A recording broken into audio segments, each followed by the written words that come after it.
Hey friends, how are you? Hope you're well and you had a lovely Christmas, Hanukkah, holiday, whatever you celebrate. I hope you had a lovely day. Ours was very, very quiet. It was a case of, after breakfast we got things. I did the veg for the Christmas dinner.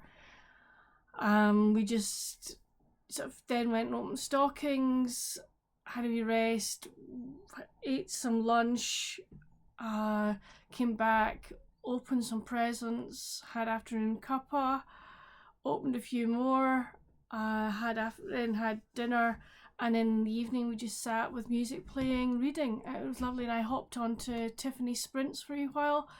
It was just really, really lovely.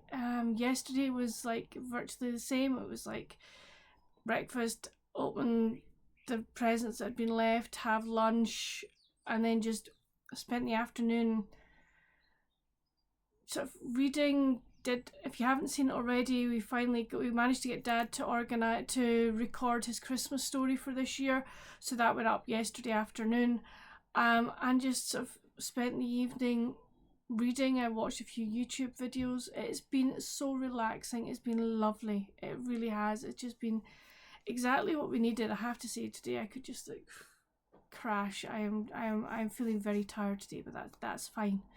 That I don't mind that at all. I know I've got an easy day today as well, so that's good. That'll be fine. Reading wise has been a good week. I've finished 3 books, friends. So first one I finished was my buddy read with Elizabeth from Lizzie Faye Loves Books, and that was Debbie Mason's Mistletoe Cottage. This got 5 out of 5 from me. I adored this book, and it's now definitely a series I want to continue because it's just so good. So we meet Sophie de Rossi, and Sophie grew up in Harmony Harbour, but left because she was in disgrace many, many years ago. Or put it so, she perceived herself to be in disgrace. Okay, we'll put it that way. But she's had to come home for various circumstances, and her Nona is absolutely delighted to have her back. So is her cousin, and she has a little girl called Mia, but Mia doesn't talk. Mia was involved in an accident or an incident, and she's become mute because of that.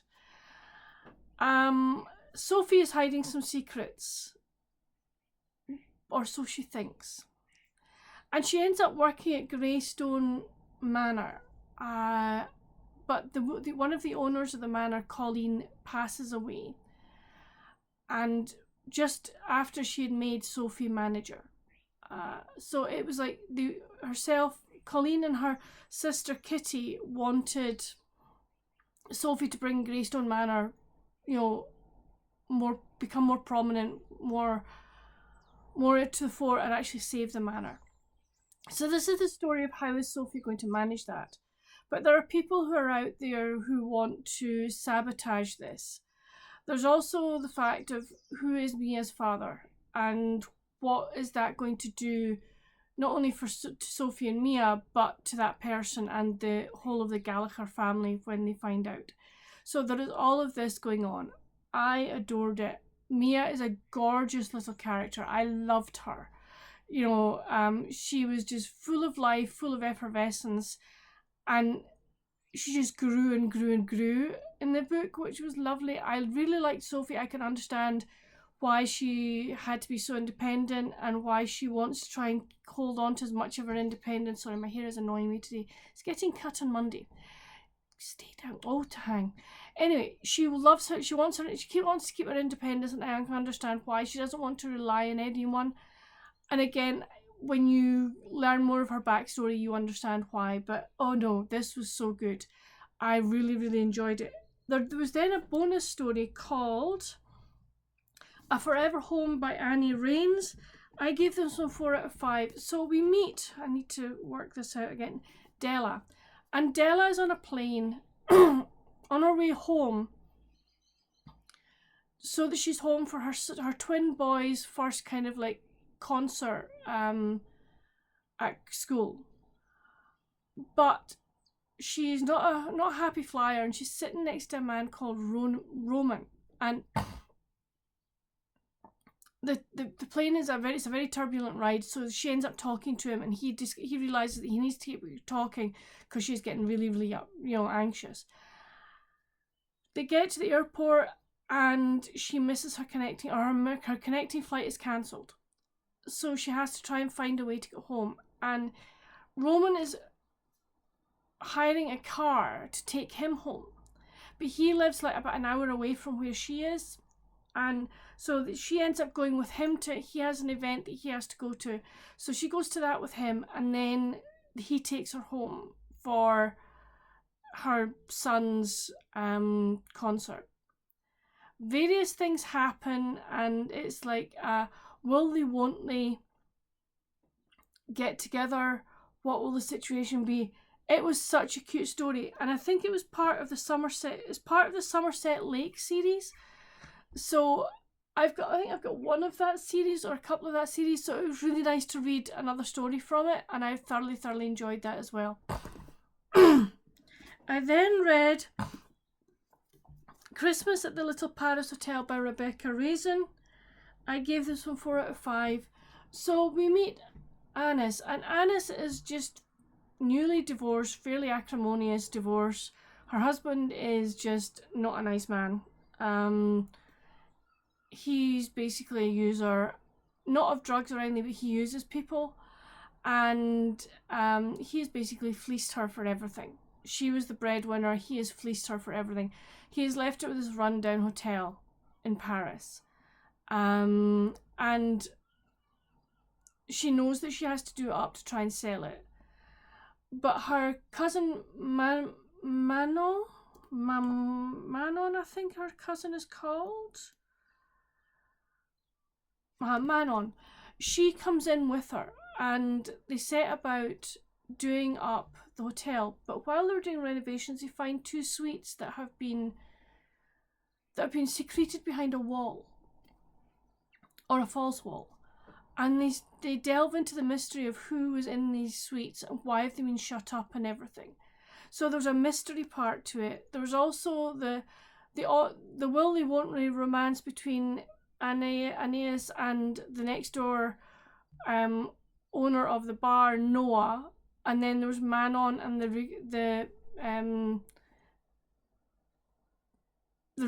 the construction manager who's doing the renovations. Loads of different characters in this book. Really loved it. I loved that they turned it into a boutique reading hotel. I know that this is the first in a series, and I know that the next one's coming out fairly soon. I will definitely be picking it up because I just absolutely loved it. I mean, that cover, you've got to say, folks, this cover is delightful. As I say, I really like the mystery aspect of this. It's like, who did these 2 suites belong to, and why were they boarded up and everything?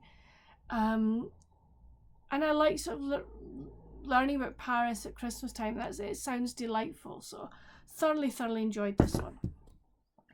And then I read and finished. This was one I got from my Yaka Boca flood from Mum and Dad. And that was The Secret Christmas by Cressida McLaughlin. I gave this one, the Secret Christmas Bookshop by Cressida McLaughlin, gave this one 4 out of 5.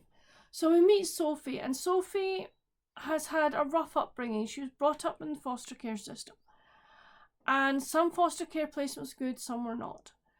But she doesn't really put down roots. She kind of goes to some place, waits for a year, and then moves on.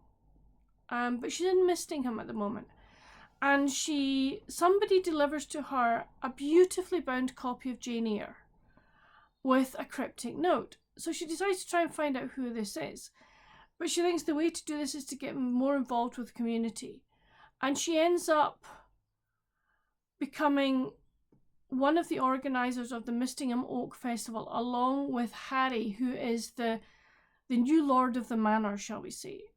He inherited it from his father, and he hasn't got the best reputation around the village because they feel that he has let things slide for various reasons. And one of the big things they don't like him about is that the Oak Fest is supposed to happen on the green round about the big oak tree, but the oak tree's been there for hundreds of years. It's maybe not the most stable tree in the world. And he's like, no, you can't go anywhere near it because he's trying to preserve it. But can his mind be changed? And also, can being in Mistingham, getting more involved in the community, can that make Sophie see that maybe this is where she's supposed to be? She has her own business, she makes notebooks, and she runs them from part of the country apparel shop with the owner Fiona, and Fiona becomes a good friend with hers. There is also another homeless lady, a young girl called Jazz, that comes into the story. This was a really well written story, really good characters. You could understand why they were as they were. I could understand Sophie, why she, maybe didn't want to put down roots, was too scared to put down roots. And I could understand Harry's reluctance, at times to get involved with community, etc. But it was really well written, and I thoroughly enjoyed this one. This was my first book by this author, and I would definitely read more. I really would. So thoroughly enjoyed that. So that's what I have read. Let's go on to what am I reading at the moment. So I decided that I don't want to read any more Christmas books this year. I've read enough this year. I think I've read it some like eight or nine. So I think that's okay. I need a palate cleanser. So I've picked up more Tales from the Shalley School by Adrienne Fitzpatrick. This lady writes a number of fill-in books for the Shalley School series, and she is so good. They are really good fill-ins. And she's written another book of short stories that's set in the Shalley School world, and this is another one, and it's really good. She takes sort of little snippets from something that happens in one of the books, and she writes a short story about it, giving you more detail. I read 118 pages of it last night because it's just so fun. It's so interesting. I love being back in this world. It's a world that gives me a lot of pleasure. So I'm thoroughly enjoying reading this, and possibly we'll get it finished this weekend. I don't know. We will see. I don't mind. I am not going to rush. And then today I'm also starting a reread. I'm reading Times Convert by Deborah Harkness. I'm buddy reading this with Beth from Soul Stained Ink. This will be a first read for her. This is going to be a reread for me. Really looking forward to it. It's a bit of a chunker. Will I get it finished before midnight on Hogmanay? Probably not, but do I mind? No, I know there are a lot of people that are like, oh no, I can't carry books over into the new year, and that's fine. That's great. Go for it. Start the new year with a clean slate, but I don't mind. It's fine. Depending on how far through Times Convert I am. If I'm virtually finished it, I will count it as a December book. If I'm less than halfway through, I'll count it as a January book. So yeah, it works either way. So that's kind of what I've been reading over the last week or so, and what I'm going to be reading this weekend. Please come chat with me down in the comments. What are you going to be reading this week? What have you read this week? And what are you reading this weekend? I would love to know. And I have a little bit of a bookish themed haul for you. I thought I would let you see some of the bookish things I got for Christmas. I got plenty of book tokens, which are like store cards for Waterstones, so I am absolutely delighted with those. I will spend them at my will and at my leisure. But the other thing I got in my stocking a little 50-piece jigsaw of Little Women. Isn't that so cute? And then I also got one of Jane Eyre. So I'm really looking forward to doing these. I think they will be really fun to do. The other thing, what else did I get? I got Colton's Convert Baby by Laura Lacombe. This is the next book in the Coltons of Roaring Springs series. I have read the previous ones. I'm trying to read all of these and collect them. I'm going to use this as one of my series for Series About Series Challenge in 2025. So I'm definitely going to be reading this come 2025. Then a book that I've had my eye on for a number of years and just have got off my backside to get it, basically. But Mum and Dad, I mean, all the next 2 books plus the Colton book, these are ones that Mum and Dad gave me. So I got Love at the Icicle Cafe by Denise N. Wheatley. Now, I know that she writes category romance. I have heard about this book, and it's supposed to be really sweet and really good. So I am looking forward to this. I mean, gorgeous cover, isn't it? So, and this is also part of a series. So whether I start this one as another sort of series that I will read in 2025, I don't know. I will think about it, but I am really looking forward to it. And then, excuse me a minute, I am trying to sort of keep my collection going of this author. I haven't bought anything from him for a wee while, for a couple of years, but that is, I got Under the Christmas Moon by Brian Mooney. I love his writing. His books are always set in Vermont, and they're so descriptive, and I just love the way he writes. So I am really, really looking forward to reading this one. It is a Christmas one. It will be read at some point during the year, as will the Icicle Cafe. But no, I am really, really looking forward to reading that. And the final book is a book for Mum and Dad and I. But you know, I know we will all enjoy using it, and that is Sweet on Texas, Lovable Confections from the Lone Star State. I was given this as a present from Beth from Soul Stained Ink. She knows how much I love. She's my sister from another mister, in another country. But you know, I'm so looking forward to baking from this, and Mum and Dad are like, yeah, we'll enjoy it as well. So some gorgeous, really interesting sounding recipes. Like good old Texas sheet cake. I was like, yay, that looks delish. Babe's banana cake with creamy nut frosting. I mean, it looks delicious. So I am so looking forward to doing some baking from this. And yes, Beth, I promise I'll let Mum and Dad have a read of it, and they can make something from it, I think. Yes, I'll be good, I promise. So that's kind of, those are the bookish gifts I got for Christmas, and you know, I'm just delighted with them. So yeah, I meant to say that the Christmas in the Little Paris Hotel was part of my Secret Elf present. So I've been well spoilt at Christmas for books this year, and for bookish apparel. I'm forever grateful to all my family and friends that they help me with this hobby.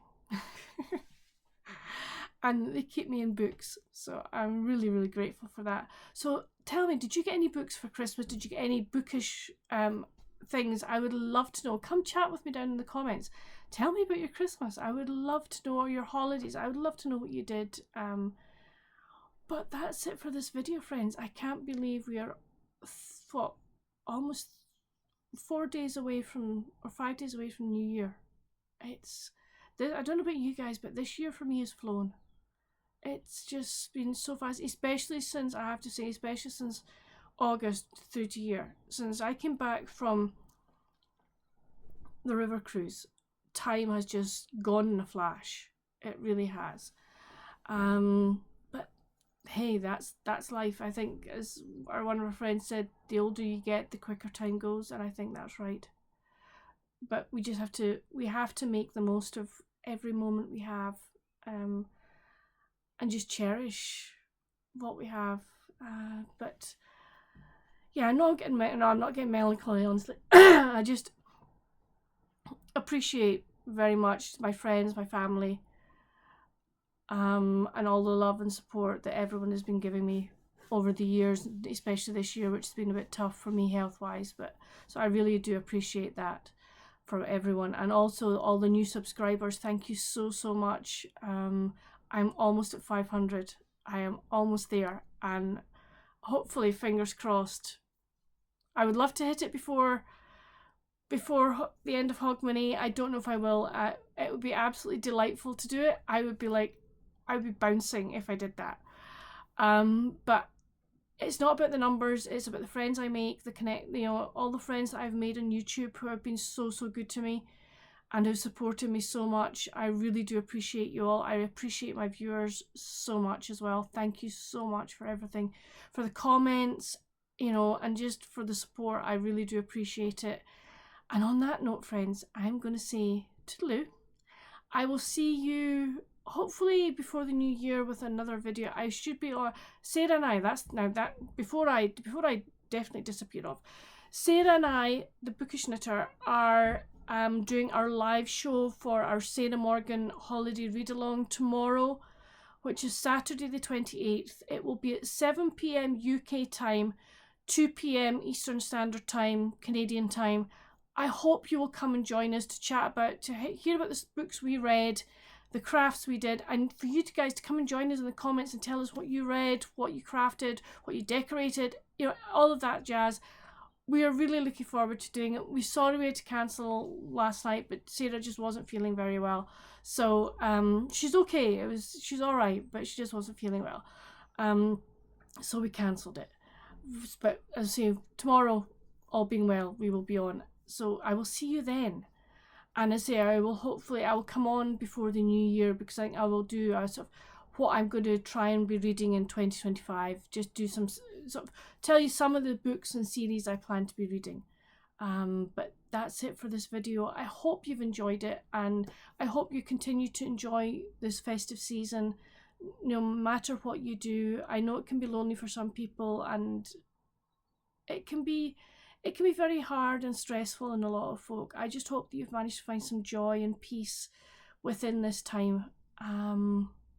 I always remember that Charlie Brown picture. It's like with the Charlie Brown tree, and it's like, it's not the presents around the tree, it's the people who are around the tree and the people who are in your life. And that is very true. People help make your life and make moments and times special, and that is, I think, something that we all need to hold on to. Presents are lovely, yes, but it's the people that give them and the people that want to spend time with you and be with you that is most important. And on that note, friends, I'm going to leave it here, but whatever you do, happy reading and stay safe. Bye.